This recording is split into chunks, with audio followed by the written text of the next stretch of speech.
All right, gang, welcome back. It's Jeff Marshall here. Today I want to talk about chromaticism and how you can simply add a little chromaticism into your playing and kind of my approach to it. Everybody's kind of got their own approach. There's many different ways to do it.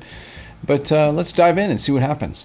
All right, so chromaticism is not just, to me anyways, not just simply using the chromatic scale. I don't think I ever used a chromatic scale other than just maybe some kind of a whimsical lick, if you will. But chromaticism is kind of the notes in between some of the other notes. And one of the things that you want to think about when you're using chromaticism is a destination. Where are you going? Because if you have a good destination, you can pretty much just get away with anything. Now, I was playing a little bit in the key of B minor here, and I'm just thinking of a simple kind of B minor scale, but you could start with just pentatonics, right? And that's just to keep it simple. And of course, if you want to infiltrate it with some of the other diatonic notes, that's cool too. But let's say, for example, between this note here, which is the flat 7, I'm playing in B minor, and this note here, I'll make that my destination note. Okay, so I could just go down chromatically from this note, and that sounds great, right? So it's a little too obvious to me that you're just going. So now one way that you could solve that, in my opinion, is just the way you play it. You can make this line a little bit more interesting and a little bit more, I don't know, have a little bit more personality. I would probably do that by, instead of kind of just going down like each finger like this, I would probably do a slide. And that right there just makes it more interesting sounding because, you know, the notes are going to be a little bit dynamically different. But now I'm not thinking of it as 4 notes. I'm thinking of like little 2 groups of 2. Like here's 2 notes, and then so I could reverse some of the orders. You see what I mean? So again, and I'm not even really picking all the notes. Just by sliding like that, by thinking them instead of a 4-note grouping, and thinking them as a little 2-note groupings. I can start to rearrange those a little bit. So I could do something like this. Sorry, I could do something like this. Okay, that's the most obvious. Now I could go. But see, I'm still not like picking all the notes. I'm using these slides. So I'm kind of thinking like, here's a note, and there's a note in the scale. This note is before this note, and this note is, you know, on top of that note.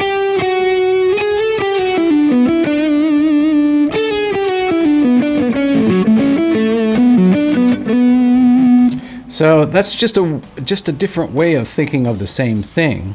And what that does is it creates a little bit more interesting way to play some of these chromatic notes. There's a song by a guy named Brent Mason that does this really cool kind of chromatic lick or chromatic scale type lick right at the beginning of the solo, and it does this. And so, I mean, you could play that like this, but it doesn't sound as good, right? So that's a great example of like why I would choose to kind of add chromaticism this way. So it really, to me, it's a lot about how you do it. But then what happens is you start to think in smaller bits. So like, for example, if I'm thinking of these 2, instead of thinking of these 4 notes, I'm thinking of these 2 little small things here. What I can do is I can put notes in between them. So I could do something like this. You see, there's my destination, that little B minor triad. So I'm just thinking, well, I got this, I could go from here. But see, that sounds a little too blasé, a little too obvious. So why don't I break it up with a note? So that's kind of my way of thinking. So what I'm doing is I'm going on 2 notes, and I'm breaking it up with a note, and then I could do something like this.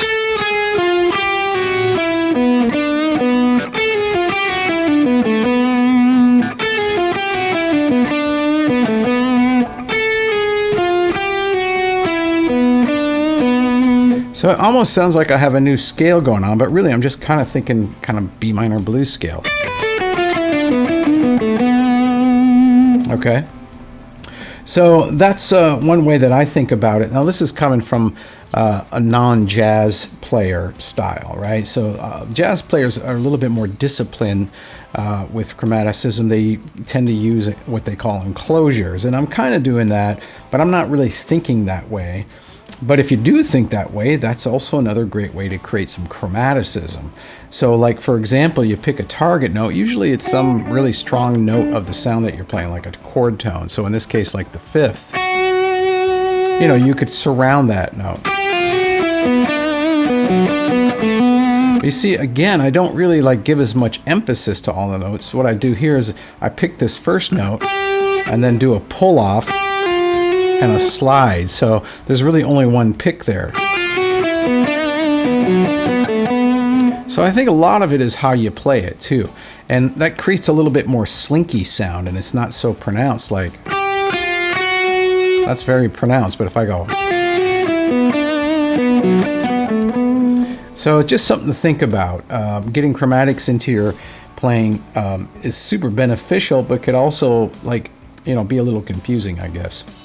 So here's another example. Like, a lot of times, even some of these old, like, classic metal tunes, they would play like this pentatonic box. And between this note and this note, they would put a half step. So be.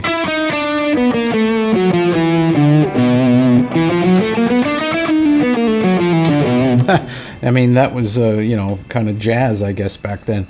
But let's just say, for example, I take these 3 notes and I break it up with a note in between. I do this all the time. I could do it again on the next set.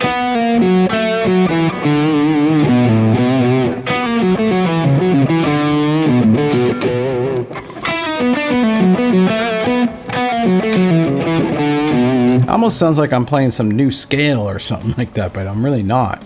I'm just breaking up that chromaticism. All right, so these are just kind of a few strategies that I use. Here's another example. Like, let's say you did something like this. This is a common chromatic line. I'm going from the flat 7 to the 5th here. Some guys might do something like this. And I do that too, but I also might go, do a little slide there. Again, what I'm trying to do is I'm trying to get so it's not so staccato, so it's a little slinkier sounding, a little bit slippery sounding, and you can do that by, you know, employing hammer-ons, pull-offs, and slides. Here's another one. So right here, I'm just taking this structure and I'm just moving it down a half step and then back into this note.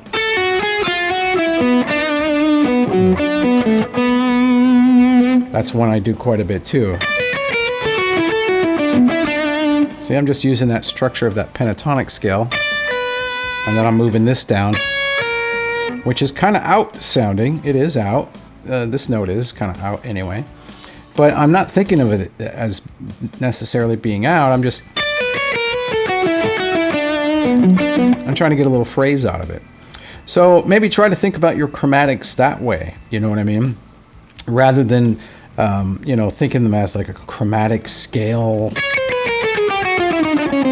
I mean, you're not going to use that much, you know, maybe for a trick lick or something like that. What you want is chromaticism. Another thing is building chromaticism around structures. So if I'm playing in B minor, a lot of times I'm going to use minor from the 5th. If you've studied with me at all, you know that.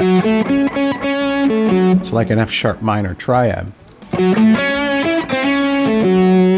So any of those notes you can lead into them.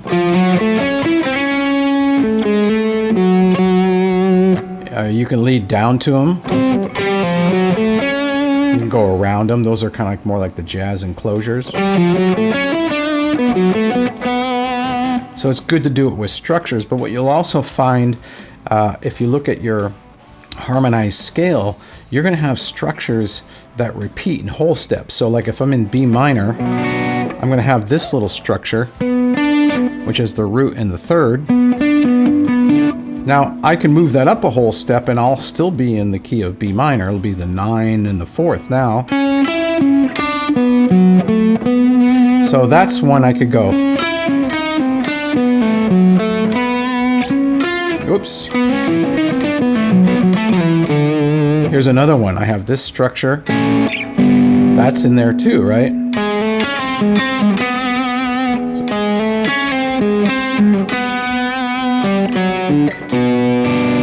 So some of them are going to leave you hanging on a note that you might not be desirable. You just push on until you find a chord tone or something like that, kind of get you back in. You know what I mean?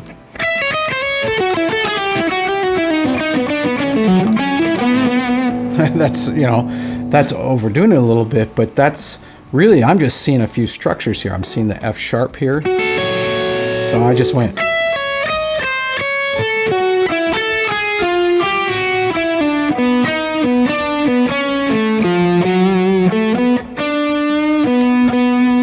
You see what I mean? So it's a really an interesting way to make a simple thing sound more complex by adding in some of those chromatics.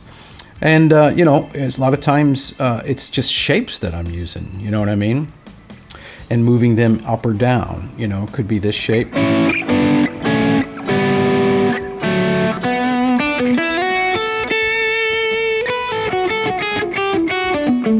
Right here I have it again.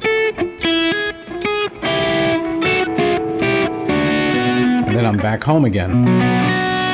Now I could lead into that.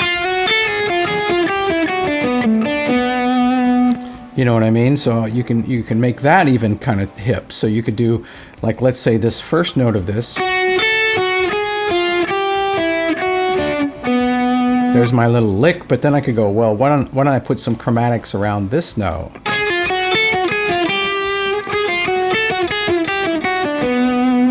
You know what I mean? So, I mean, you use your imagination, but I just wanted to do a quick little kind of perspective on some of the ways that I use chromaticism in my lines to make them sound a little more fusiony without thinking of maybe a new scale. I can kind of sound like I'm playing a little out or some exotic scale, but it's really not. It's really just, sometimes I am, but really it's really about how you organize notes around. And as long as you find a good strong note, like a chord tone, a 5th or a 3rd or something like that, you can just about get away with just about anything. So play around a little bit, play around with structures. So like, for example, if I'm playing here, but see this structure here is also part of B minor. Part of the scale, it would be the 4th and the 2nd, or the 9. And then I have the same structure here, fingering. Those are both in, so I could go.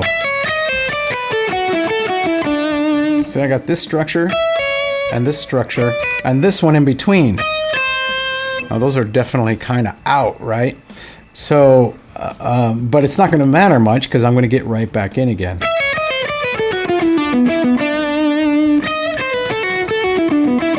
Now when I get something like that, I even start to experiment with that. You know what I mean? And man, the sky's the limit. It's a really great way to kind of get some exotic sounds without really thinking too much. You're just thinking like, I'm just thinking kind of minor blues scale or simple minor diatonic scale, and some of the chromaticism that I could add to some of those notes. All right, so that's my perspective on it. Check it out. Let me know what you think. I'll see you next time around.